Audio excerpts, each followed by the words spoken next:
শুধু তাই নয়, হাসিবের যৌনাঙ্গ কেটে তার মুখে ঢুকিয়ে দেওয়া হয়েছে। তার মুখ শরীর থেকে আলাদা করে ফেলা হয়েছে। আর পাশেই মেঝেতে পড়ে রইল আমার আয়েশা। এই রকম ভয়ঙ্কর একটি মুহূর্তে কি করব কিছুই বুঝতে পারছিলাম না। তাড়াতাড়ি আয়েশাকে কোলে তুলে নিলাম। বুঝতে পারলাম আয়েশা অজ্ঞান। আর 7-5 না ভেবে আয়েশাকে হাসপাতালে নিয়ে যাওয়ার উদ্দেশ্যে রওনা দিলাম। হাসপাতালে আয়েশাকে তারা স্যালাইন দিল, কিন্তু আজব হলেও সত্য, স্যালাইনের একটি বিন্দুও আয়েশার শরীরে ঢুকছিল না। ডাক্তার যখন আমাকে এই কথাটি বলল আমি সত্যিই অবাক হয়েছিলাম। মনে মনে অনেকটাই নিশ্চিত হয়ে গিয়েছিলাম আয়েশা বোধ হয় জিন, কিন্তু পরক্ষণেই আবার হাসিবের কথা মনে হলো। বেচারা কি দোষ করেছিল? তাকে এভাবে মারার কারণ কি? আর কেই বা তাকে এভাবে মারল, তাও আবার আমার বাসায়? মনে মনে চিন্তা করছি, কোন প্রতিবেশী যদি জানতে পারে তাহলে আমার পুরো জীবন শেষ। আয়েশার মা বাবা দুজনেই চলে আসলেন। তারা এভাবে আয়েশাকে দেখে কান্না করতে লাগলেন। তাদেরকে কি বলে সান্ত্বনা দিব আমি নিজেও বুঝতে পারছিলাম না, কারণ আমি নিজেও চিন্তিত। আয়েশার মা বলল, বাবা এগুলো কেমনে হয়েছে? আমি অফিস থেকে এসেই দেখলাম আয়েশা এভাবে পড়ে আছে। একটু পরে ডাক্তার বের হলেন। ভয় পাওয়ার কিছুই নেই। খেয়াল করলাম আয়েশার কেবিন থেকে তার বান্ধবী রিয়া বের হলো। সেই বিয়ের সময় তাকে একবার দেখেছিলাম, এ পর্যন্ত আর কোনোদিনও দেখিনি। কিন্তু মেয়েটি দেখতেও খুবই রহস্যময়ী। তেমন কোন কথা বলে না, সব সময় চুপচাপ থাকে, আমার দিকে এমন ভাবে তাকায় যেন এখনই আমাকে খেয়ে ফেলবে। মেয়েটিকে দেখলে আমার ভয় লাগে, কিন্তু এখন চিন্তা করার বিষয় হচ্ছে এই মেয়েটি কবে কেবিনে গেল। আমি তো আয়েশা কেবিনের পাশেই দাঁড়িয়েছিলাম। আমি তো খেয়াল করলাম না এই মেয়েটিকে কেবিনে ঢুকতে। মনে মনে চিন্তা করতে লাগলাম, পুরো পরিবার এত অদ্ভুত কেন? পুরো পরিবারকে অদ্ভুত বলার কারণ রয়েছে। আয়েশা এত কিছু হয়ে গেল, অথচ আয়েশার আব্বু একটুও কান্না করলেন না, বরং একরকম ভাবে আমার দিকে তাকিয়ে থাকলেন, যেন আমি এসব কাজ করেছি। মনে মনে আল্লাহকে ডাকতে শুরু করলাম। মোটামুটি ধারণা করে ফেললাম যে এই পুরো পরিবারটি জিনের পরিবার। আয়েশা কিছুক্ষণের মধ্যেই সুস্থ হয়ে উঠলেন। হঠাৎ করে যখন আয়েশার বাবা বললেন আমার বাসায় যাবেন, ঠিক তখনই আমার বুকের বাপাশে চিনচিনে ব্যথা অনুভব করতে লাগলাম। আয়েশার বাবাকে কিভাবে বলবো যে আমার ঘরের মধ্যে একটি মানুষের লাশ টুকরো টুকরো করে পড়ে রয়েছে? আয়েশার বাবা অবাক করে বলল, কি হলো, চলো। আয়েশা আরেকটু সুস্থ হয়ে যাক তারপর যাব। আয়েশার বাবা ধমকের সুরে বলে, তোমার থেকে এত মাথা ঘামাতে হবে না। আমার মেয়ে সুস্থ হবে নাকি অসুস্থ হবে সেটা আমি দেখব। তোমাকে বলছি চলো, আর এখনই যেতে হবে। আসলে বাসায় তো একটি। আমি আমার পুরো কথা শেষ করার আগেই আয়েশার বাবা সজোরে আমাকে থাপ্পড় মেরে দিলেন। অ্যাটলিস্ট এটা আশা করিনি ওনার থেকে। কোনো কিছু যাচাই বাছাই করা ছাড়া একজন মানুষকে থাপ্পড় মেরে দিলেন। দেখলাম আয়েশা ও চুপ করে আছে, কিছুই বলছে না। অপমানে চোখ বেয়ে জল পড়তে লাগলো। চিন্তা করলাম যা হবে হোক, তাদেরকে বাসায় নিয়ে যায়, তারপর পুরো ঘটনা খুলে বলল। কিন্তু বাসায় ঢুকতে আবার আমি শোকট, কিছুক্ষণ আগে যে হাসিবের লাশ দেখলাম সেটা কোথায় গেল? পুরো রুম ছড়িয়ে ছিটিয়ে ছিল রক্ত, কিন্তু এখন কোথাও রক্তের একটি ছটে ফোঁটাও নেই। কোথায় গেল সবগুলো? আরও অবাক করা বিষয় হচ্ছে যে ঘরের মধ্যে আয়েশার বান্ধবী রিয়া ও আরেকটি ছেলে রয়েছে। ছেলেটিকে দেখতে একরকম কবিরাজের মতো লাগছে। কবিরাজ না বললেও মোটামুটি ভণ্ড হুজুরদের মতো লাগছে। পুরো শরীরে কম করে হলেও 10-20 রকম তসবিহ পড়ে আছে। কবিরাজ ইশারা করলেন আমাদের সবাইকে ঘরের ভিতরে ঢুকে বললেন। রিয়া বললেন, ইনি হলেন কবিরাজ মিজান। কালো জাদু মানে কিছু বুঝেন আপনারা? হ্যাঁ, একটা সিনেমায় দেখেছিলাম। কথা শেষ করতে না করতেই আয়েশার বাবা সজোরে আরেকটা থাপ্পড় বসিয়ে দিলেন। এবার অপমান বোধ হলো না, বরং একটু অবাক হলাম। যা, কত অবাক হওয়ার কিছু নেই, আমার সিনিয়র মানুষ আমাকে মারতেই পারে। এই ঘরের কোন এক ব্যক্তির ওপর কালো জাদু করা হয়েছে। মিজান তার ব্যাগ থেকে একটি হাড় বের করল। হাড়টির দুপাশে লাল লাল কি কতগুলো লাগানো।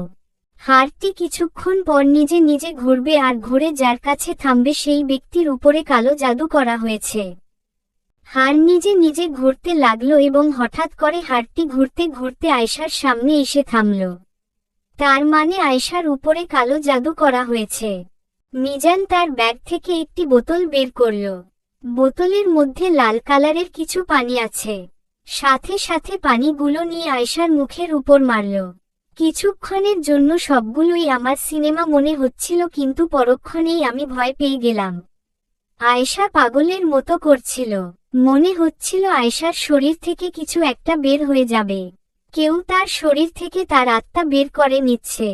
পাগলের মতো ছটফট করছিল আর মিজান অনবরত তার মুখের উপর পানি মারতে লাগল। হঠাৎ করে আয়েশা আবার স্বাভাবিকভাবে সোফায় বসে পড়ল। কি হয়েছিল বল, আয়েশাকে উদ্দেশ্য করে বলে। আয়েশা চারদিকে দেখল। যেই আমার দিকে নজর পড়ল সাথে সাথে সে আমাকে জড়িয়ে ধরে পাগলের মতো কান্না করতে লাগল। কি হয়েছে, এভাবে কান্না করছেন কেন? আপনি খারাপ। আপনাকে আমি কতগুলো কল দিয়েছি কিন্তু আপনি একবারও আমার কল ধরেননি। আপনার ওই বদমাইশ বন্ধুটি এসে আমার সাথে খারাপ ব্যবহার করছিল। আমি যখন তাকে বাধা দেই না তখন সে আমাকে থাপ্পড় মারল, তারপর আমার কিছুই মনে নেই। তার মানে হাসিব আয়েশার সাথে খারাপ কিছু করতে চেয়েছিল। কিন্তু কেন? হাসিবও তো এমন ছেলে না। হাসিব অত্যন্ত নম্র ও ভদ্র ছেলে। গত 1 মাস আগে যখন হাসিবের সাথে আমার দেখা হয় তখন হাসিব প্রথম প্রথম আমার সাথে কথা বলতে ভয় পেলেও কিছুদিনের মধ্যে আমরা ভালো বন্ধু হয়ে যায়।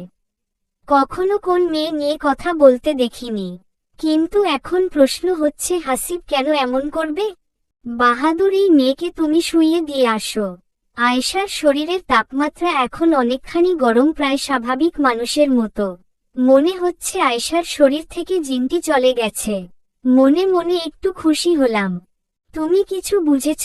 কিছুই তো বুঝতে পারছি না কি হচ্ছে। তোমার বন্ধু হাসিব যখন আয়েশার সাথে খারাপ ব্যবহার করল তখন আয়েশার সাথে থাকা জিন তার শরীরের ভিতরে ঢুকে হাসিবকে মেরে টুকরো টুকরো করে ফেলল। আর এই জিন কালো জাদুর মাধ্যমে আয়েশার কাছে এসেছে। এই কালো জাদু কে করেছে? হাসিব। সত্যি অবাক হওয়ার মতো বিষয়। হাসিব আয়েশার উপর কালো জাদু কেন করল? তার মানে কি হাসিব আগে থেকে আয়েশাকে চিনত? এই জিন থেকে বাঁচার কি কোন উপায় নেই? অবশ্যই আছে। মিজান ব্যাগ থেকে একটা পুতুল বের করেছে আর সেটা একটু পরপর দেখছে আর কিছু না বলে পুরো ঘরে হাঁটছে। মিজান হাঁটছে আর আমি হাসিবের লাশের ব্যাপারে চিন্তা করছি। কোথায় গেল এই লাশ? আর কেই বা মারল হাসিবকে? তুমি নিশ্চয়ই হাসিবের লাশের ব্যাপারে চিন্তা করছে, তাই না? আমি কিছু না বলে শুধু মিজানের দিকে তাকিয়ে থাকলাম। হয়তো মিজানও বুঝতে পেরেছে। কিছু চিন্তা করো না, হাসিবের লাশ আমি ঠিক জায়গায় রেখে এসেছি। যেখান থেকে এই জিন এসেছে সেখানেই রেখে এসেছি।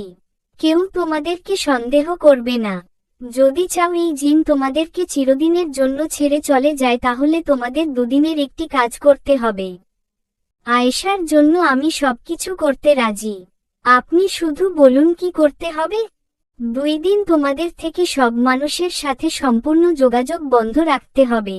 তোমাকে একটু বুঝিয়ে বললেই তুমি বুঝে যাবে। 48 ঘন্টার একটি মন্ত্রের কাজ করব। এই 48 ঘন্টায় তোমাদের ঘরে কেউই আসতে পারবে না। বাইরের কোন কিছুই ঘরে প্রবেশ করানো যাবে না। জিনটি যে কোনো মুহূর্তে তোমার উপর আক্রমণ করতে পারে। তাই তোমার থেকে সব সময় সচেতন থাকতে হবে। আজব, আমার উপর আক্রমণ করবে কেন? আমি কি করলাম? এখন আমি আর কিছুই বলতে পারবো না। তুমি কি করেছ? সবকিছু আমি 48 ঘন্টার পরে বলবো। যদি পারো তাহলে আয়েশা থেকে একটু দূরত্ব বজায় রাখবে। এই কথা বলে মিজান, রিয়া, আয়েশার মা ও বাবা সবাই ঘর থেকে চলে গেলেন। মনে মনে চিন্তা করতে লাগলাম, এই যেন কোন হরর মুভি দেখছি। কোনোদিনও এসব নিয়ে চিন্তা না করলেও এখন একটু একটু চিন্তা করছি। আমার শরীর ভারী ভারী লাগছে। সোফায় বসে চিন্তা করতে লাগলাম কি হচ্ছে আমার সাথে। 2-3 দিনে আমার জীবন সম্পূর্ণরূপে পাল্টে গেল। কিছুদিন আগে যদি এই বিয়েটি না করতাম তাহলে হয়তো এখনো আমি খুব সুখে জীবন করতে পারতাম। কি করব কিছুই বুঝতে পারছিলাম না। 48 ঘন্টার জন্য সবার সাথে সমস্ত কন্ট্যাক্ট অফ রাখতে বলেছে।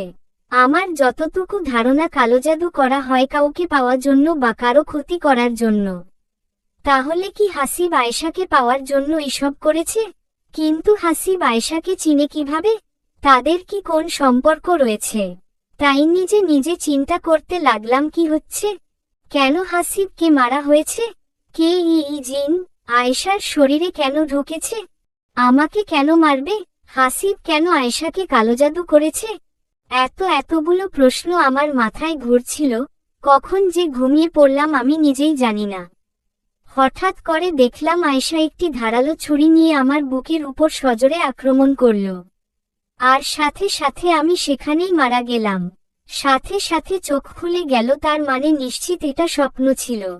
খেয়াল করে দেখলাম আমার শরীর প্রচণ্ড ভারী মনে হচ্ছে।